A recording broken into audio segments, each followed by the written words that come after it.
അങ്ങനെ മടുത്തൊരു എൻഡിലെത്തുന്നുണ്ട്. അതാണൊരു അവസ്ഥ.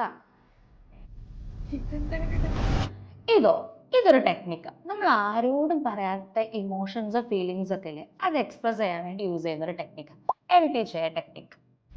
സോ ഈ എം ടി ചെയർ ടെക്നിക്ക് എങ്ങനെ നമ്മൾ യൂസ് ആക്കാന്ന് വെച്ചാൽ, നമുക്ക് നമ്മുടെ ഹിഡൻ ആയിട്ടുള്ള ഇമോഷൻസോ ഫീലിങ്സോ ഉണ്ടാവില്ലേ, നമ്മൾ ആരോടും എക്സ്പ്രസ് ആക്കാതെ നമ്മുടെ ഉള്ളിൽ ഒതുക്കി വെച്ചിട്ടുള്ളത്.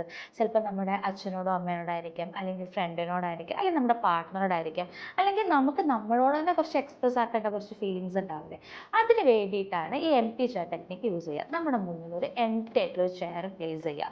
എന്നിട്ട് നമ്മൾ ആരോടാണോ നമുക്കത് പറയാനുള്ളത് അവരെ മുന്നിൽ ഇമാജിൻ ചെയ്യുക. ചിലപ്പോൾ നമ്മളായിരിക്കാം, അല്ലെങ്കിൽ പാർട്ട്ണറോ ആരോ വെച്ചോ ആയിക്കോട്ടെ, അവരോട് നമ്മുടെ ദേഷ്യമാണെങ്കിലും സങ്കടമാണെങ്കിലും എന്താണോ ഇമോഷൻസ് അത് എക്സ്പ്രസ് ആക്കുക.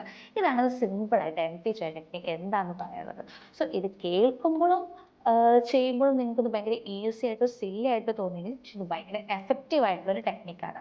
ഇൻ കേസ് നിങ്ങളിതൊന്ന് ചെയ്ത് നോക്കൂ, നിങ്ങളുടെ ഉള്ളിൽ എക്സ്പ്രസ് ആക്കാത്ത ഇമോഷൻസ് ഉണ്ടെങ്കിൽ ജസ്റ്റ് ഇതൊന്ന് ചെയ്ത് നോക്കൂ.